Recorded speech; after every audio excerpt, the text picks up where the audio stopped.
आज हमारी video third part है। आप फर्स्ट और सेकंड पार्ट देख चुके होंगे। आज हम थर्ड पार्ट को डिस्कस करेंगे और उसके अंदर हम देखने लगे हैं। एंटर में चलते हैं और down, system setting, battery setting को। तो बैटरी सेटिंग के अंदर हम आते हैं एंटर का बटन दबा के। यहाँ पे सबसे पहली ऑप्शन जो आपको नज़र आएगी लेफ़्ट साइड टॉप पे, आप देखें बैटरी टाइप कि बैटरी टाइप आपने क्या सेलेक्ट करनी है। सॉलिस का इन्वर्टर जो है वो काफ़ी ज़्यादा एक लंबी लिस्ट है जो कि ये सपोर्ट करता है। और इसमें सबसे ख़ास बात ये है कि अगर उन ब्रांड के अलावा भी आपके पास लिथियम बैटरी है तो ये वो भी सपोर्ट करेगा। इसके लिए आप क्या करेंगे, आपने एंटर का बटन दबा के इस मेन्यू के अंदर आ जाना है। अब आप लिथियम बैटरी को देख सकते हैं, वो हाईलाइट हो गई है। तो एक दफ़ा डाउन का बटन दबाएंगे, हम आ जाएंगे आगे बैटरी की टाइप के ऊपर। मेरे पास नराडा बैटरी लगी हुई है तो मैंने वो चूज़ की हुई है। तो इसके ऊपर अगर मैं एंटर का बटन दबाता हूँ तो ये लिस्ट है जो कि 2 पेजेस के ऊपर है। कॉर्नर पे आप देख सकते हैं 2 पेजेस के ऊपर ये लिस्ट है। इसके अंदर सारी बैटरीज हैं, इनमें से काफ़ी जो ब्रांड है वो यहाँ पे भी अवेलेबल हैं, पाकिस्तान में भी। तो ये सारी बैटरीज को सपोर्ट करता है, ठीक है। आप देख सकते हैं मेजर जो जस्ट लाइक पायलनटेक बहुत फेमस बैटरी है, ठीक है, वो यहाँ पे आपको मिल जाएगी पाकिस्तान में। डायनस की बैटरी यहाँ पे आपको मिल जाएगी।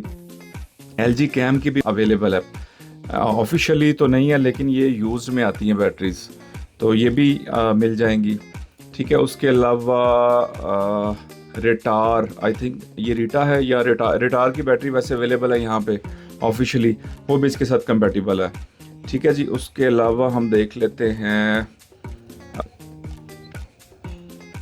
नराडा, यहाँ पे आप देख सकते हैं, ठीक है।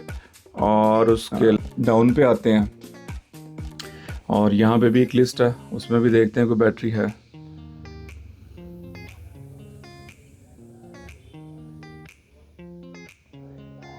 यहाँ पे आप छोटो देख सकते हैं, छोटो भी पाकिस्तान में अवेलेबल है।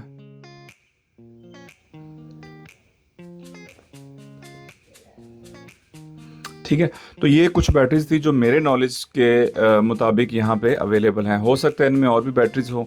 और सबसे बड़ी बात जो मैंने आपको बताई कि आप कोई भी लिथियम बैटरी जिसका BMS के अंदर 2 तरह की पोर्ट हो कम से कम, या RS485 पोर्ट हो या कैन की पोर्ट हो, ये 2 पोर्ट अगर उसके अंदर हैं तो आपके इन्वर्टर के साथ कोई भी लिथियम बैटरी सपोर्ट कर सकती है। ये एक लिस्ट थी। वापस आते हैं तो मेरे पास, मैंने आपको बताया कि जैसे नराडा थी तो मैंने वो चूज़ की हुई है। अगर आप अपने मोबाइल की ऐप पे देखेंगे तो वहाँ पे भी आपको ये लिस्ट नज़र आएगी। और अगर नहीं भी आती तो एक ऑप्शन यहाँ पे आपको मिलेगी लिथियम बैटरी के नाम से, ठीक है। लिथियम बैटरी को चूज़ करेंगे और वहाँ पे भी लिथियम बैटरी आगे क्लिक करेंगे तो उसमें आप कोई भी बैटरी जो है वो ऐड कर सकते हैं अगर वो इस लिस्ट में नहीं है तो। यानी आपके पास एक लिथियम बैटरी या लिथियम का कोई सेल है, उसके ऊपर BMS नहीं है या BMS ख़राब है, तो आप क्या करें उस सिचुएशन में। अब आप वायर तो नहीं लगा सकते कम्युनिकेशन की, तो हम चूज़ कर लेंगे, फिर उसमें देखेंगे आपके पास वो 15 सेल वाली बैटरी है या 16 सेल वाली है। 15 सेल वाली है तो 48 वोल्ट लिथियम बैटरी को आपने सेलेक्ट कर देना है। हम चूँकि इसके अंदर ही हैं तो हम ये डाउन पे क्लिक करेंगे तो इस पर आके एंटर दबाएंगे। और अगर आपके पास 16 सेल बैटरी है जो कि 51.2 वोल्ट बनती है तो आप इसको सेलेक्ट कर लेंगे। उसके बाद अगर लेड एसिड बैटरी है तो उस लेड एसिड पे क्लिक कर देंगे। और अगर आप इसे without battery as a on grid चलाते हैं तो ये फिर भी चल जाता है। उसमें होगा ये कि ये एज अ ऑन ग्रिड ही रिएक्ट करेगा। अगर वापडा चली जाएगी तो ये बंद हो जाएगा। मीन कि इसको at a time 2 source required हैं। अगर दिन का टाइम है तो सोलर भी चाहिए, इससे बैटरी तो नहीं होगी तो सोलर और ग्रिड चाहिए। शाम के टाइम ये सिर्फ ग्रिड के ऊपर अकेले पे नहीं चलेगा, स्लीप मोड पे चला जाएगा। तो उसके ऊपर भी मैं एक वीडियो आगे बनाऊंगा कि ऐसी सिचुएशन में आप चाहते हैं कि आपका इन्वर्टर जो है वो आपको डेली उसे ऑन ऑफ भी ना करना पड़े और वो बगैर बैटरी के भी चले। इसके ऊपर भी मेरी एक नेक्स्ट वीडियो आ रही है, बहुत इन्फॉर्मेटिव है, आपने ज़रूर देखनी है वो। तो नो बैटरी पे उस सिचुएशन में रखेंगे जो मैं जिसका जिक्र कर रहे हैं। आप विदाउट बैटरी से कैसे चला सकते हैं इस इन्वर्टर को एज अ ऑन ग्रिड। अच्छा, उसके बाद आगे आ जाते हैं जी मैक्स चार्जिंग करंट। ये चीज़ें बहुत इंपॉर्टेंट इसलिए होती हैं कि आप अपनी बैटरी को ख़राब कर लेते हैं अगर यहाँ से पैरामीटर गलत सेलेक्ट करें। जैसे एक मैन्युफैक्चरर है, वो आपको कहता है कि आपने 20 एम्पेयर रखने हैं, ठीक है, रिकमेंडेड है। तो हम वहाँ पे अगर 50 एम्पेयर रख लेते हैं तो जाहिर है बैटरी ख़राब होगी, क्योंकि वो ज़्यादा एम्पेयर से चार्ज होगी। चलती तो रहेगी, लेकिन जहाँ उसने सपोज 5 साल चलना है वो चलेगी 2 साल, ठीक है, उसके सेल वीक हो जाएंगे।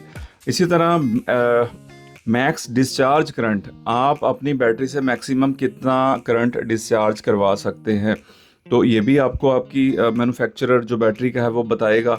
अगर आपको कहीं से यूज़ बैटरी मिली है तो आप नेट से उसकी स्पेक्स देख सकते हैं। और एक और चीज़ आपको बता दूं कि अगर मिसाल के तौर पे आपका मैन्युफैक्चरर ये कह रहा है कि आप 50 एम्पेयर से बैटरी चार्ज करवा सकते हैं, तो आप उससे कम वैल्यू भी रख लेंगे तो वो फ़ायदा है, मतलब नुकसान नहीं है। उससे ये होगा कि हीट अप कम होगी और बैटरी और ज़्यादा चल जाएगी। मैं मिसाल देता हूँ मोबाइल फ़ोन से। आपका जो सैमसंग के लेटेस्ट फ़ोन है या आईफोन है, तो सपोज़ वो 45 वाट पे जो है वो आप चार्ज करते हैं मैक्सिमम।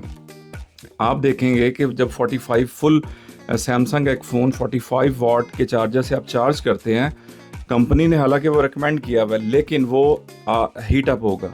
तो अगर आप उसी को ही नॉर्मल चार्जिंग पे ले आएँ या 25 वाट का चार्जर लगाएंगे, तो वो जहां सपोज 3 साल उसकी बैटरी चलेगी, तो 25 वाट से वो और ज़्यादा अच्छी चलेगी, क्योंकि हीट अप होने से बैटरी की हेल्थ जो है वो जल्दी डाउन हो जाती है।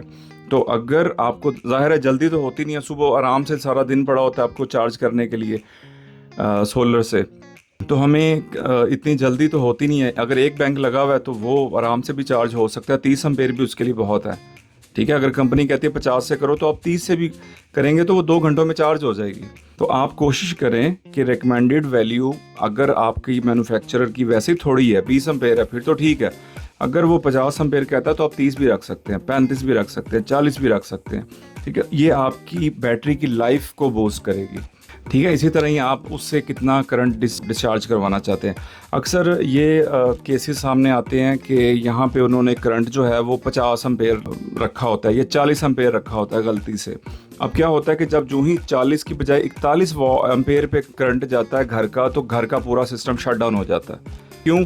क्योंकि बैटरी को आपने कहा हुआ है कि 40 एम्पेयर से ज़्यादा करंट मैंने ड्रॉ नहीं करवाना। तो जो ही 41 एम्पेयर पे जाता है तो आपका घर जो है वो बैटरी, चूंकि वो कंडीशन मीट नहीं होती, तो घर पूरा शट डाउन हो जाता है। तो फ्रेंड्स, ये जो छोटी छोटी बातें हैं ये बड़ी इंपॉर्टेंट है, डिस्कस कर लिया। उसके बाद आती है ओवर डिस्चार्जिंग।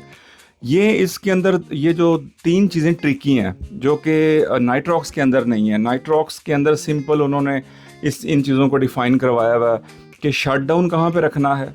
उसके बाद नीचे जो फोर्स चार्ज है, ठीक है, ये भी आपको नाइट्रॉक्स में नहीं मिलेगा। तो इसको हम तीनों को देखते हैं कि ये क्या पर्पज़ है और किस तरह से इसमें वर्क करती हैं। ओवर डिस्चार्ज का मतलब सीधा सीधा ये है कि आप अपने इन्वर्टर को इंस्ट्रक्शन दे रहे हैं कि 15% तक मेरी जो जब बैटरी आ जाए उससे नीचे तुमने इसको ओवर डिस्चार्ज नहीं करना। ये एक लिमिट आपने डिफ़ाइन कर दी कि इससे नीचे नहीं जाना। ये तब वो मीट करेगा कि जब ऊपर से सपोज ग्रिड भी है या दिन का टाइम है तो सोलर भी है, तो वो उन दोनों चीज़ों से घर को जो आगे लोड देगा, करंट देगा, तो 15% बैटरी पे आके वो रोक देगा। लेकिन अब शाम का वक्त है, रात का वक्त है, लाइट चली जाती है और बैटरी आपकी यहाँ पे आके रुकी हुई है, तो अब जाहिर है कोई दूसरा सोर्स तो है नहीं, तो ये क्या करेगी, ये परसेंटेज उससे नीचे कुछ चलना शुरू हो जाएगी। जाहिर है घर को वो बंद नहीं करेगी। उसके बाद होगा क्या कि सपोज नीचे जाते जाते कोई वो 5% पे आई, तो आपकी इलेक्ट्रिसिटी के इलेक्ट्रिक वापस आ गई, तो अब 5% पे बैटरी है, तो अब आगे होगा क्या। रात को तो आपके पास के इलेक्ट्रिक या ग्रिड है, वापडा है, तो ऐसी सिचुएशन में ये होगा कि के इलेक्ट्रिक या वापडा आपकी बैटरी को चार्ज करेगी और ले आएगी कहाँ पे, 13% पे। 13% पे लाने के बाद वो उसे छोड़ देगी, उसे फुल चार्ज नहीं करेगी आपकी बैटरी को। यहाँ पे हमने कह दिया कि फोर्स चार्ज करो और ला के छोड़ दो कहाँ तक, 13% तक। रिकवरी का मतलब ये है कि अगर इन केस के आपका सिस्टम जब शट डाउन हो जाता है रात को, मतलब कि आपकी इलेक्ट्रिसिटी नहीं आती, ये पीछे जो 15% बचे ये भी सारे ख़त्म हो जाते हैं। रिकवरी का मतलब होता है कि कितने % बैटरी, जब इन्वर्टर चलेगा, चलने के बाद वो बैटरी को चार्ज करना शुरू हो जाएगा और जो ही 16% पे बैटरी आएगी वो फ़ौरन अपनी आउटपुट सप्लाई को ऑन करवा देगा, रिकवर कर देगा। तो ये तीनों चीज़ें जो हैं डिटेल में आपने समझ ली हैं। अच्छा, इसमें एक और चीज़ बड़ी इंपॉर्टेंट है, वो मैं आपको बताता हूँ कि कुछ लोग क्या करते हैं कि मैं आपको वापस आके दिखाता हूँ, स्टोरेज मोड पे चलते हैं। यहाँ पे ये चीज़ देखें ज़रा, बैटरी रिज़र्व, अगर आप इसको भी ऑन करवा देते हैं और यहाँ पे कोई और सपोज़ यहाँ पे आपने 50 लिख दिया, तो वो जो हमने रूल अभी पीछे देखा वो रूल बाईपास हो जाएंगे, तो वो आपकी बैटरी को इसके अकॉर्डिंग चलाएगा। हम यहाँ से सपोज़ मैं इसमें एंटर करता हूँ और नीचे आते हैं और इसको मैंने टिक किया, टिक करने के बाद एस्केप और एंटर से सेव किया। ठीक है, अब वापस आता हूँ, मैं होम पे आता हूँ तो साथ ही देखिए मेरी बैटरी चार्ज होना शुरू हो गई है, क्योंकि मैंने उसको कह दिया कि मेरी बैटरी को 80% तक तुमने रिजर्व रखना है। अब देखें, हालांकि मैंने तो इलेक्ट्रिसिटी बंद की हुई है, आपने अभी पीछे मेरी देखा, मैं आपको दोबारा दिखाता हूँ। बैटरी में आए, यहाँ पे देखें हमने तो उसे मना किया हुआ है कि मेरी बैटरी को तुमने सिर्फ 13% तक चार्ज करना है, सारी इंस्ट्रक्शन यही है। तो वो मेरी बैटरी को अब इस टाइम क्यों चार्ज कर रहा है? आप देखें ज़रा, 1460 वाट या जितने एम्पेयर हमने रखे हुए हैं उतने से क्यों चार्ज कर रहा है इस टाइम? क्योंकि अब वो रूल जो पहले डिफाइन किया था वो बाईपास कर दिया इसने, इन्वर्टर ने। इन्वर्टर आपके सिस्टम में, स्टोरेज में इसको पहले फॉलो करेगा, ये आपने याद रखना है। अगर आप चाहते हैं कि जो बैटरी की सेटिंग के अंदर जो मैंने अभी आपको 3 सेटिंग्स दिखाई हैं वो नहीं आप यूटिलाइज़ करना चाहते और आप इसको देखते हैं, तो जब आपका ये बटन टिक होगा तो वो तीनों सेटिंग जो थी, जो बैटरी के अंदर थी, वो वॉइड हो जाएंगी। मीन के इन्वर्टर उसको रद्द कर देगा और इसको मेंटेन करने पे वो लग जाएगा। तो मैं इसको ऑफ कर देता हूँ, मैं इसको आके ऑफ कर देता हूँ, क्योंकि मैं नहीं चाहता कि अपनी बैटरी को 80% पे रिजर्व करवाऊँ। मैं 15 कर सकता हूँ, अगर 15 यहाँ करता हूँ तो भी वो इसके अकॉर्डिंग वर्क करेगा। लेकिन फिर आप सेव करता हूँ, एंटर करता हूँ, अब आपको वापस होम स्क्रीन पे जाके दिखाता हूँ तो ये रुक जाएगी। ये देखें, रुक गई और मेरे घर को इलेक्ट्रिसिटी जो है वो बैटरी से अब सप्लाई कर रही है। क्यों? क्योंकि इस टाइम रात के आप देख रहे हैं 21:45 रात का टाइम है और मेरी जो मैंने इंस्ट्रक्शन दी हुई है कि मेरी बैटरी 15% तक डेली डिस्चार्ज होनी चाहिए, भले ही टाइम कोई भी हो। तो देखें ना, अपना स्मार्ट लोड, नॉर्मल लोड ये रन हो रहा है, टोटल 380 वाट 400 वाट के करीब घर में जो है वो इलेक्ट्रिसिटी जा रही है। तो वापस आते हैं और बैटरी की सेटिंग में आते हैं। इसके अकॉर्डिंग अगर आपने चलना है तो फिर आपको वहाँ से रिजर्व बैटरी को ऑफ रखना पड़ेगा। उसके बाद बड़ी एक इम्पॉर्टेंट सेटिंग है कि सेल्फ कंजम्पशन प्रायोरिटी फ्रॉम, कि शाम के टाइम, ये बेसिकली ज़्यादा मैटर करता है रात को। अभी इस टाइम वो पूछ रहा है कि जी आप जो इन्वर्टर अपनी सेल्फ कंजम्पशन करता है वो कहाँ से करे, रात को के इलेक्ट्रिक या ग्रिड से करे, वापडा से करे या फिर बैटरी से करे। तो मैं चाहता हूँ कि मेरी बिल्कुल भी ग्रिड यूज़ ना हो, तो मेरी जो सेल्फ कंजम्पशन है वो भी ये बैटरी से ही करे। तो इसलिए मैंने इसको बैटरी को सेलेक्ट किया। अगर आप इस पर क्लिक करेंगे, अभी मैं आपको होम स्क्रीन दिखाता हूँ, यहाँ पे आप देखें ज़रा, साइन ग्रिड की तरफ ही है, मीन के कोई वाट नहीं आ रहे, 1 वाट भी नहीं आ रहे। सारी कंजम्पशन इस टाइम रात को स्टैंड बाई पावर पे इन्वर्टर पे हो रही है। अगर हम इस सेटिंग को चेंज करते हैं और जाते हैं वहीं पे वापस, तो इसमें करते हैं एंटर और आ जाते हैं नीचे